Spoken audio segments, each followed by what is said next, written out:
사람은 다 존엄성을 가집니다. 인간의 존엄성은 하나님께서 우리 각자에게 제공해 주셨습니다. 하나님의 형상으로 지음받아 하나님을 닮아가는 사람들, 그들을 하나님께서 존엄하게 하셨다, 특별하게 하셨다, 이렇게 표현할 수 있습니다. 그래서 역사적으로 보면 모든 민족이 다 하늘을 두려워했고 하늘을 숭상했는데 그 흔적들이 유물로 남아있는 곳도 있고 그게 문헌으로 남아있는 민족도 있습니다. 특별히 우리 동이족들은 이 사실이 문헌으로 남아있어서 고구려, 백제, 신라, 가야 그 나라들이 다 하늘을 숭상했다는 기록들이 있습니다. 그러나 하나님에 대한 기억을 잃어버린 뒤에는 참 하나님을 알지 못하고 그저 하나님을 섬긴다는 모양만 남아 있어서 하나님을 모르고 또 하나님을 잊어버리고 살던 민족들입니다. 그래서 하나님께서 안타까운 마음으로 사람을 찾아오십니다.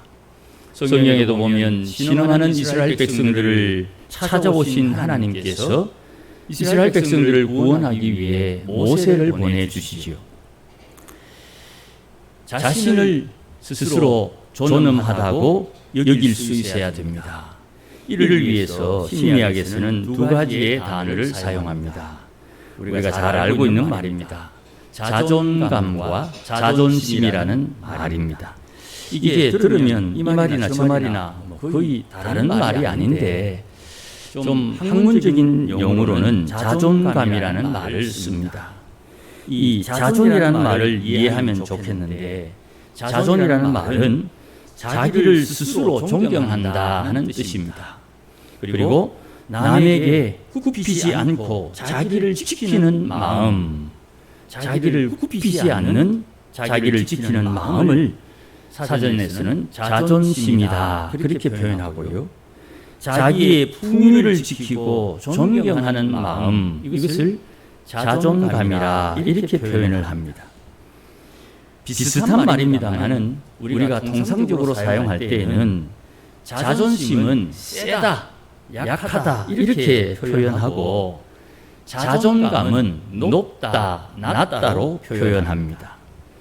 그러니까 조금 어눌합니다만은 자존심은 기득권 혹은 자기 이익을 지키려는 고집이나 꼼수와 어울리고 자존감은 마음 씀씀이나 인격 성장과 자주 사용하는 형편입니다.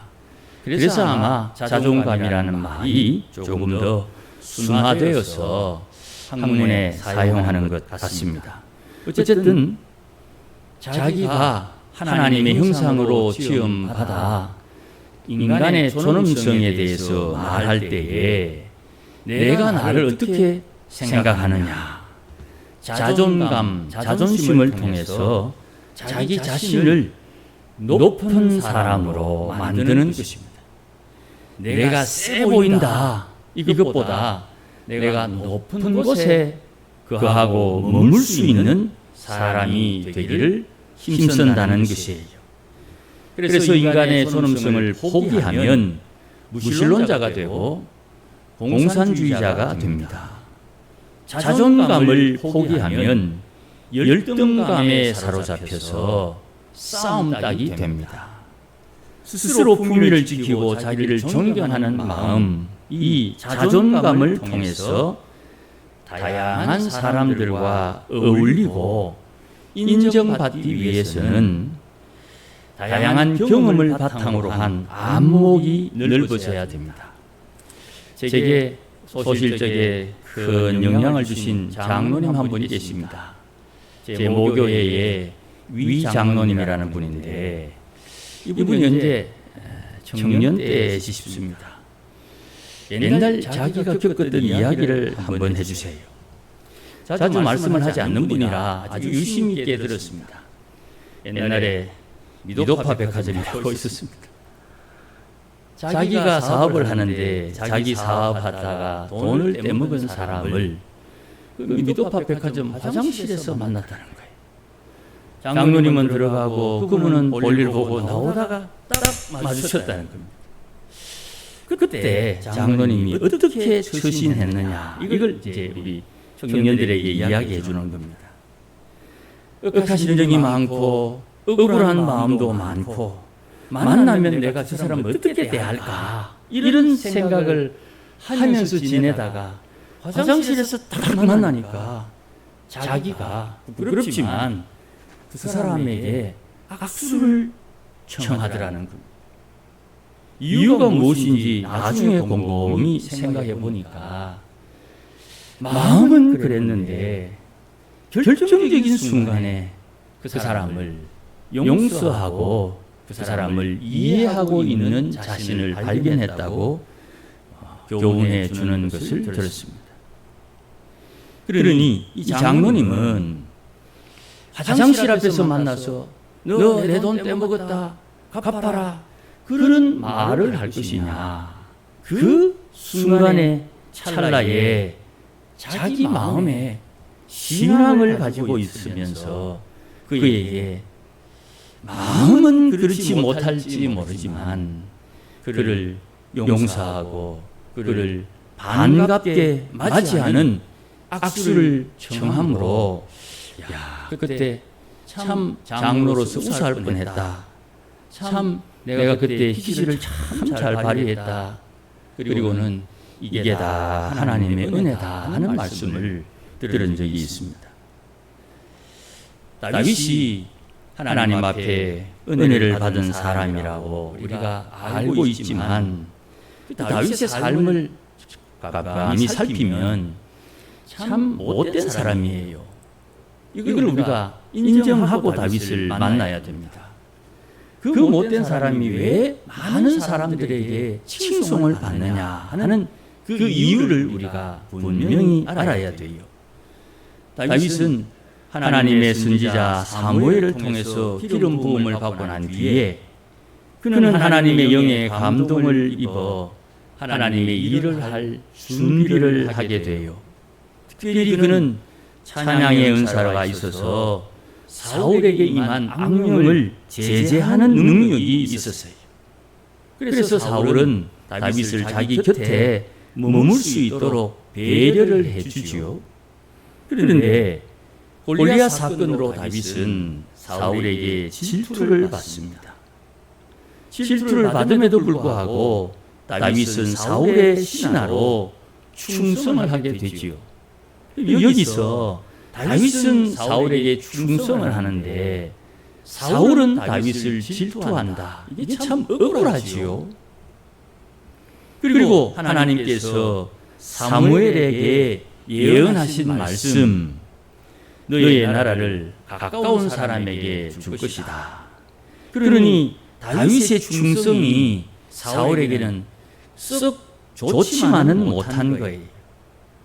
하나님께서 사울의 왕좌를 가까운 사람에게 넘겨줄 것이다 하는 이 말씀이 이루어질 것이니 사울의 입장에서는 왕은 사울인데 다윗이 백성에게 더 칭송받으니까 질투와 열등감이 생기고 동시에 자존감이 상해서 낮아지는 거예요. 이런 상황을 파악하고 난 뒤에 사울은 자존심을 회복하려고 해요. 재미있는 표현이지요. 자존감이 낮아졌는데 자존심을 회복하려고 해요. 그래서 좀 억지스럽게 사울은 자기를 지키기 위해서 자존심이 센 행동을 하게 되는 거예요. 이 장면은 사울의 입장에서 우리가 이해해 볼 필요가 있어요. 사울은 왕이고 다윗은 신하입니다. 다윗이 백성의 마음을 얻으니까 사울은 다윗을 두려워해요. 사무엘 예언 때문이지요. 사무엘상 15장 28절에 사무엘이 그에게 이르되 여호와께서 오늘 이스라엘 나라를 왕에게서 떼어 왕보다 나은 왕의 이웃에게 주었나이다. 이 말을 들은 사울이 얼마나 놀랐겠습니까? 왕이 된 지 겨우 2년 정도밖에 안 되었는데. 그래서 사울이 하나님 앞에 겸비하고 돌이키고 회개하면 좋겠지만 하나님 앞에 이런 모양을 벗을 수가 없어요. 왜 이렇게 사울이 하나님께 대접을 받느냐 하면 사무엘상 15장 23절 말씀에 아말렉을 정벌하는 그 과정 속에 자기가 보기에 좋은 동물들을 살려줬어요. 이것을 사무엘이 책망할 때에 거역하는 것은 점치는 죄와 같고 완고한 것은 사신 우상에게 절하는 죄와 같다. 이런 말을 해요. 완고하다는 말은 바로의 표현 강팍하다는 말과 비슷한 말이에요. 고집이 세다 이 말이지요. 하나님의 말씀에 순응하지 않고 하나님의 말씀을 거역하는데 고집이 센 이것은 우상을 섬기는 것과 같다. 그렇게 말씀해요. 그래서 사무엘은 사울에게 사울 왕이 여호와의 말씀을 버렸으므로 여호와께서도 왕을 버려 왕이 되지 못하게 하셨다. 이렇게 표현을 합니다. 그런데 조심해야 될 것은 이 말을 듣고 38년 동안 왕 노릇을 했어요. 그러니 기간이 중요한 게 아니에요. 이런 상황이지만 다윗의 입장은 이래요. 다윗은 성군이라고 하지만 허물 많은 다윗입니다. 왜냐하면 그는 하나님 앞에 순종을 배우면서 실수를 많이 해요. 다시 말씀드립니다. 다윗은 하나님 앞에 순종하기 위해서 실수를 많이 한다. 그 허물진 것을 하나님께서 살펴주시는 거예요. 다윗은 하나님의 사자인 선지자를 마치 하나님 대하듯 합니다. 이게 다윗의 아름다운 모습이에요. 이게 아주 중요한 자세가 되는 거예요. 하나님께서는 다윗에게 인생을 통해서 환난을 주십니다. 그때마다 다윗은 하나님께 기도해요. 하나님께서 자기의 기도를 들어주시고 응답해 주는 것을 통해서 환난을 자초했던 야곱을 돌보신 하나님을 배우게 되는 거예요. 야곱에 대한 다양한 입장을 가질 수 있습니다만은 다윗은 그 이름값대로 하나님 앞에 사고뭉치예요. 이 야곱이 환난을 자초하는 행동을 함에도 불구하고 하나님께서 야곱을 도와주시고 야곱은 지가 저지레한 것을 도와주시는 하나님을 경험하면서 하나님이 어떤 분인지를 깨닫게 되는 거예요. 이게 다윗에 있는 인생 속에 있는 하나님의 흔적이에요. 오늘 본문에서 이것을 하나님의 이름이다 이렇게 표현을 하는 거예요. 다윗이 고백합니다. 1절에 환난 날에 여호와께서 내게 응답하셨다. 야곱의 하나님의 이름이 너를 높이 드셨다.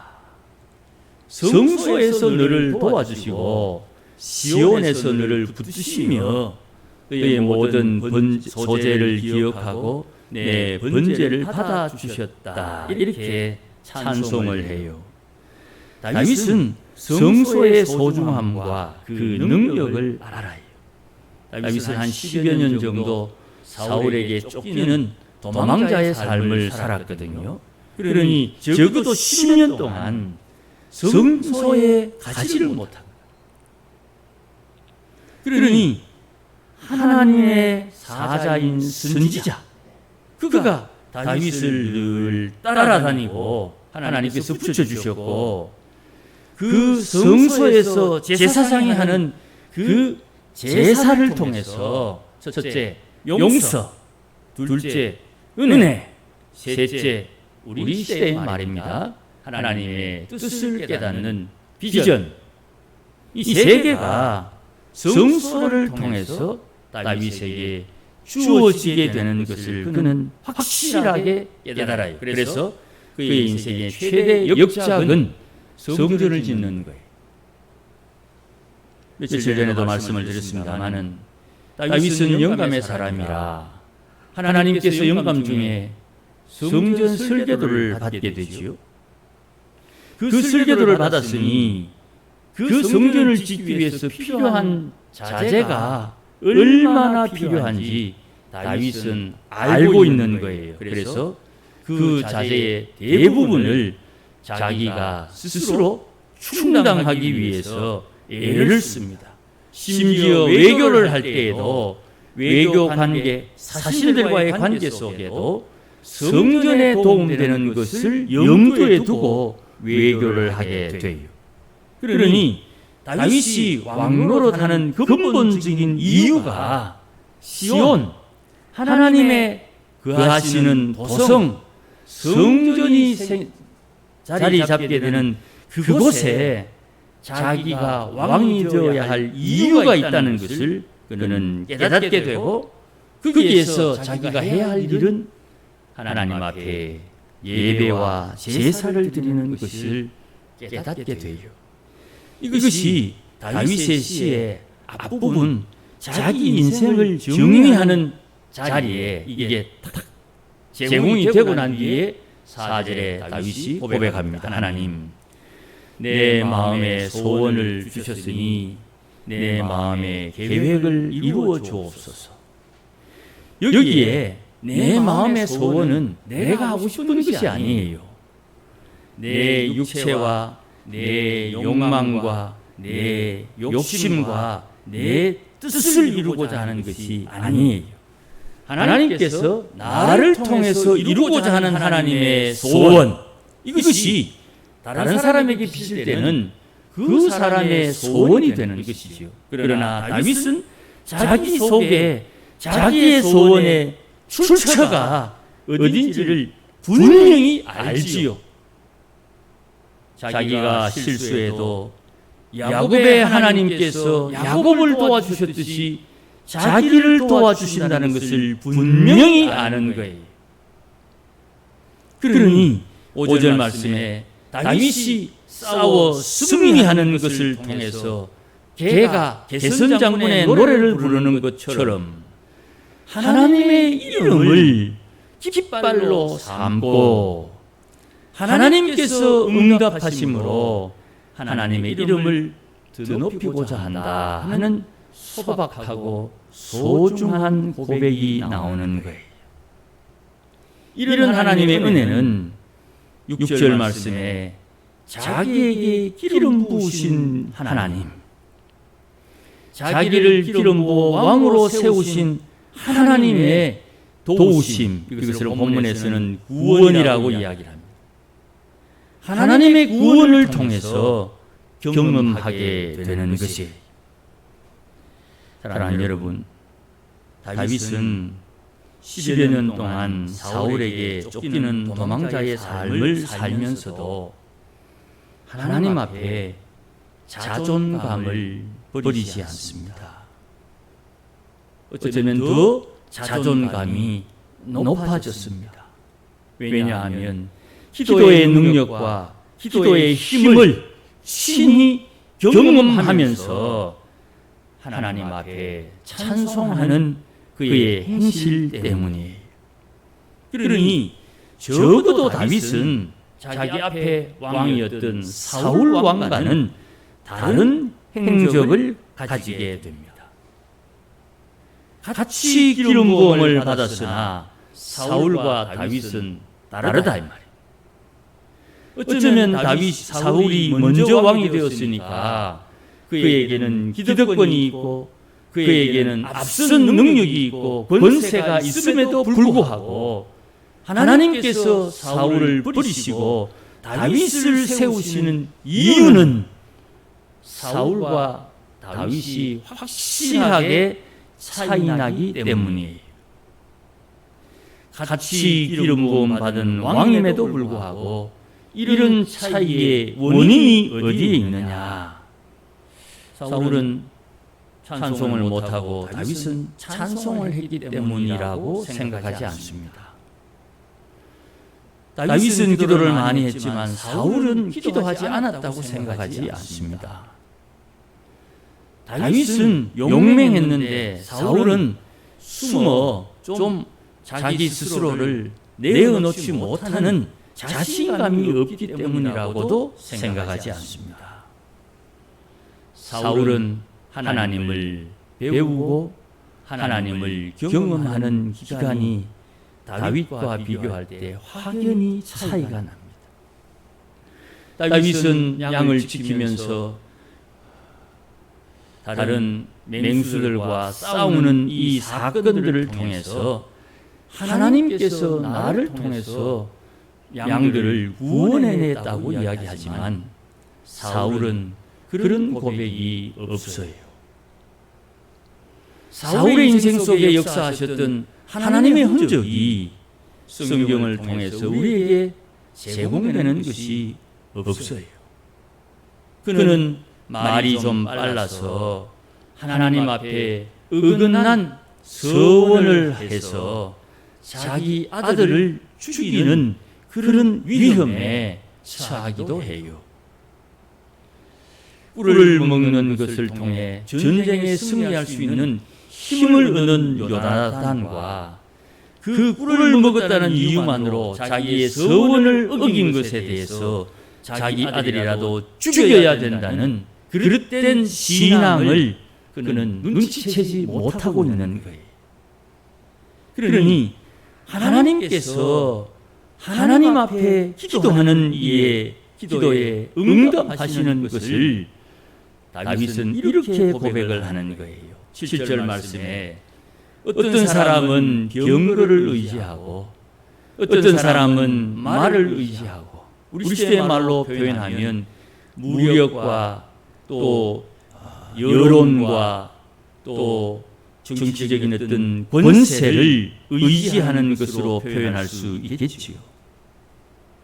하나님의 사람들이 이 땅에 사는 동안 말씀에 순종해서 말씀의 열매, 심령이 가난한 자가 되면 동일하게 하늘을 상속받는 자의 표현, 고난을 겸하여 받는 것입니다. 핍박을 겸하여 받는 것입니다. 하늘나라를 상속받는 이는 심령이 가난하기 때문에 세상에서 핍박을 받는 것이. 그러니 표현은 좀 어눌하고 안 좋습니다만은 금방 알아들 수 있는 말이기 때문에 한 번 더 사용합니다.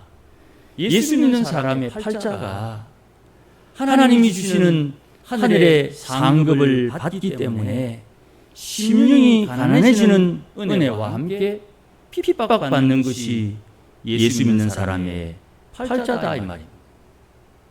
그것을 당연하게 여기면 다윗처럼 하나님의 이름을 자랑할 수 있는 거리가 생기게 되는 것이. 사람들은 병거, 말, 재산, 명예 무언가를 의지하고 내놓을 것을 찾지만 하나님의 사람들은 하나님의 이름이 주는 그 권세, 구원하는 은혜를 통해서 하나님을 자랑하는 것이에요. 그러니 저들은 무언가 대단한 것을 의지하고 있는 것 같지만 8절에 비틀거리고 엎드러지고 우리는 눈에 보이지 않는 것을 의지하고 뭔가 감당한 것처럼 보이지만 우리는 일어서고 바로 서 있다고 고백을 하는 거예요. 이 하나님께서 예수님을 통해서 우리에게 말씀하시기를 나는 너의 아버지다 그랬어요. 하나님이 우리의 아버지시기에 우리를 어떻게 하나님께서 대접하는지를 잘 깨달아야 되는 것입니다. 성도의 자랑거리는 하나님의 이름에 있는 거예요.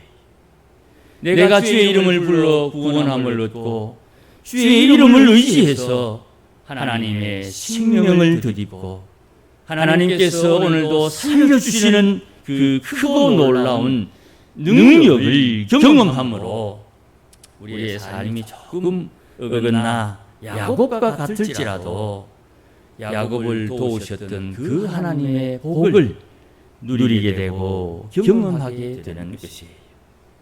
오늘도 하나님 앞에 말씀을 듣고 하나님의 뜻을 따라 살기를 소원하는 우리 온 성도들은 오늘도 하나님의 이름을 의지하여 살고 주의 이름 거룩하게 드러내는 삶을 살아서 하나님께서 예비해 주신 하나님의 은혜와 복을 누리기에 부족함이 없어야 돼요. 이 은혜가 함께 하시기를 주의 이름으로 축복합니다. 기도하십시다. 하나님 아버지 고맙습니다. 부족하고 연약한 우리들이지만 날마다 주의 십자가 보혈로 씻어주시고 온전케 하여 주시니 참으로 감사합니다. 다윗처럼 하나님을 닮아가고 주를 숨기는 능력을 입기 위하여 갖은 실수 가운데도 용서하시고 품어주시고 덮어주시는 하나님의 사랑 우리도 경험하게 하옵소서. 야곱처럼 이 세상 어리석게 살고 있으나 야곱을 도우셨던 하나님의 은혜가 예수 그리스도의 십자가 보혈의 능력으로 우리와 함께하도록 날마다 기억하여 주시옵소서. 주의 이름 드높이며 거룩한 삶을 살기를 소원하오니 오늘도 하나님의 백성들을 기억하여 주시고 선하신 손길로 인도하여 주시옵소서. 예수님의 이름으로 기도하옵나이다. 아멘. 이제는 우리 주 예수 그리스도의 크신 은혜와 하나님 아버지의 극진하신 사랑과 성령님의 감화 감동 위로 충만하시니 오늘도 하나님 앞에 기도함으로 하나님의 이름 경험하기를 소원하고 하나님의 구원을 통하여 하나님을 의지하는 사람들의 삶을 살기를 다짐하는 모든 믿음의 권속들 심령 위에, 가정 위에, 일터 위에, 자녀들 위에, 우리 교회 위에 이제로 영원토록 함께 계실지어다. 아멘.